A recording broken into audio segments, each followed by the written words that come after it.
Pembacaan dari surat Rasul Paulus kepada jemaat di Roma. Saudara-saudara,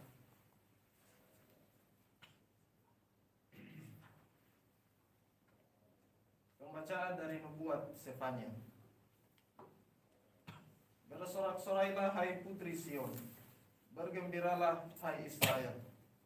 Bersukacita dan beria-rialah dengan segenap hati, hai putri Yerusalem. Tuhan telah menyingkirkan hukuman yang dijatuhkan atasmu. Ia telah menimpas binasa musuh-musuhmu. Raja Israel yakni Tuhan ada di tengah-tengahmu. Engkau tidak akan takut lagi kepada malapetaka. Pada hari itu akan dikatakan kepada Yerusalem, janganlah takut hai Sion, janganlah tanganmu menjadi lunglai. Tuhan Allahmu ada di tengah-tengahmu sebagai pahlawan yang memberi kemenangan. Ia bersukaria karena engkau, ia membaharui engkau dalam kasih-Nya, dan ia bersorak gembira karena engkau, seperti pada hari pertemuan raya. Demikianlah sabda Tuhan. Syukur kepada Allah. Mazmur tanggapan dengan refrein, agunglah di tengah-tengahmu yang kudus Allah Israel. Agunglah di tengah-tengahmu yang kudus Allah Israel. Sungguh Allah itu keselamatanku. Aku percaya dengan tidak gemetar. Sebab Tuhan Allah itu kekuatan dan mazmurku. Ia telah menjadi keselamatanku. Agunglah di tengah-tengahmu yang kudus Allah Israel. Maka kamu akan menimba air dengan kegirangan dan mata air keselamatan. Agunglah di tengah-tengahmu yang kudus Allah Israel. Bersyukurlah kepada Tuhan, panggillah namanya. Beritahukanlah karyanya di antara bangsa-bangsa. Masyurkanlah bahwa namanya tinggi luhur. Agunglah di tengah-tengahmu Yang kudus Allah Israel. Bermasmurlah bagi Tuhan, sebab mulialah karyanya. Baiklah hal ini diketahui di seluruh bumi. Berserulah dan bersorak-sorailah hai penduduk Sion, sebab yang Maha Kudus Allah Israel agung di tengah-tengahmu. Agunglah di tengah-tengahmu yang kudus Allah Israel. Baik pengantar Injil. Haleluya, haleluya, haleluya.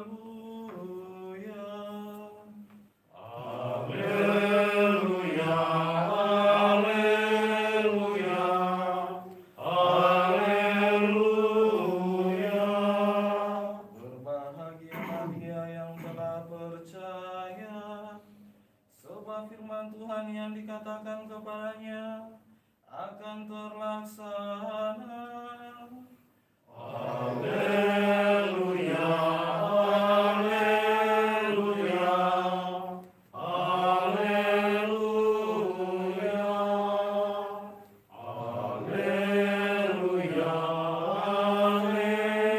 haleluya, haleluya. Tuhan sertamu. Dan sertamu juga. Inilah Injil Yesus Kristus menurut Santo Lukas. Dimuliakanlah Tuhan. Beberapa waktu sesudah kedatangan malaikat Gabriel, bergegaslah Maria ke pegunungan menuju sebuah kota di wilayah Yehuda. Ia masuk ke rumah Zakaria dan memberi salam kepada Elisabet. Ketika Elisabet mendengar salam Maria, melonjaklah anak yang di dalam rahimnya, dan Elisabet pun penuh dengan Roh Kudus, lalu berseru dengan suara nyaring, diberkatilah engkau di antara semua wanita, dan diberkatilah buah rahimmu. Siapakah aku ini, sampai ibu Tuhanku datang mengunjungi aku? Sebab sesungguhnya, ketika salammu sampai kepada telingaku, anak yang di dalam rahimku melonjak kegerangan. Sungguh berbahagialah dia yang telah percaya bahwa firman Tuhan yang dikatakan kepadanya akan terlaksana. Lalu kata Maria, jiwaku memuliakan Tuhan, dan hatiku bergembira karena Allah juru selamatku. Sebab ia telah memperhatikan kerendahan hambanya. Sesungguhnya mulai sekarang segala keturunan akan menyebut aku berbahagia, karena Yang Maha Kuasa telah melakukan perbuatan-perbuatan besar kepadaku, dan namanya adalah kudus. Rahmat-Nya turun-temurun atas orang yang takut akan Dia. Ia memperlihatkan kuasa-Nya dengan perbuatan tangannya. Ia mencerai-beraikan orang-orang yang congkak hatinya. Ia menurunkan orang-orang yang berkuasa dari takhta-Nya dan meninggikan orang-orang yang rendah. Ia melimpahkan segala yang baik kepada orang yang lapar dan menyuruh orang yang kaya pergi dengan tangan hampa. Ia menolong Israel hamba-Nya, karena Ia mengingat rahmat-Nya seperti yang dijanjikannya kepada nenek moyang kita, kepada Abraham dan keturunannya untuk selama-lamanya. Kira-kira 3 bulan lamanya Maria tinggal bersama dengan Elizabeth, lalu pulang ke rumahnya. Demikianlah Injil Tuhan. Terpujilah Kristus. Frater, saudara-saudara yang terkasih dalam Tuhan kita Yesus Kristus, kita sudah masuk pada tanggal 31, hari terakhir di masa devosi kita pada Bunda Maria di bulan Mei ini. Dan sudah menjadi kebiasaan kita, khususnya umat Kristen Katolik, dalam bulan Maria ini kita saling mengunjungi satu sama lain untuk konteks tengah-tengah umat lewat doa-doa rosario. Kita di kesurupan ini hanya mengunjungi dari kamar datang ke tempat doa di depan sana, tapi umat yang lain mengunjungi rumah ke rumah.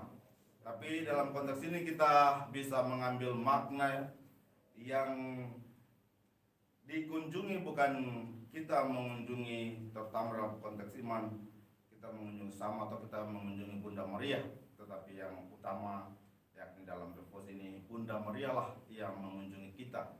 Lewat kegiatan-kegiatan ini kita berdoa pada Bunda Maria, tetapi yang terutama Bunda Maria mengunjungi kita seperti yang diungkapkan dalam bacaan Injil dan peringatan kita pada hari ini. Maria mengunjungi Elizabeth, dan kunjungan Bunda Maria mendatangkan sukacita, kegembiraan bagi Elizabeth. Semoga dalam doa-doa rosario kita selama bulan Mei ini mendatangkan sukacita dalam hidup kita, entahkah sukacita secara pribadi maupun sukacita dalam keluarga, dalam rukun-rukun, atau juga dalam stasi dan paroki, dalam umat beriman, mendatangkan sukacita. Tetapi sekaligus juga dengan meneladani apa yang dilakukan oleh Bunda Maria, kunjungan mendatangkan sukacita, kita juga saling membawakan sukacita dalam kunjungan-kunjungan, dalam perjumpaan-perjumpaan. Dan yang kedua, dalam kunjungan dan perjumpaan-perjumpaan itu, hal yang dibuat adalah memuji Allah. Baik Elizabeth memuji Allah dengan mengatakan Bunda Maria sebagai Ibu Tuhan, tetapi juga sebaliknya Bunda Maria menyampaikan kidung pujiannya, memuji karya-karya Allah dalam dirinya dan dalam umat manusia kaum Israel, memuji Allah. Semoga juga dalam perjumpaan-perjumpaan dalam doa rosario yang utama yang kita buat juga adalah memuji Allah dalam hidup kita, memuji, melihat segala perbuatan baik yang Tuhan berikan pada kita dan kita memujinya.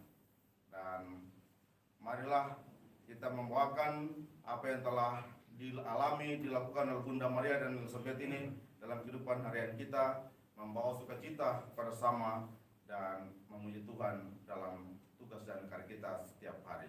Semoga demikian. Amin.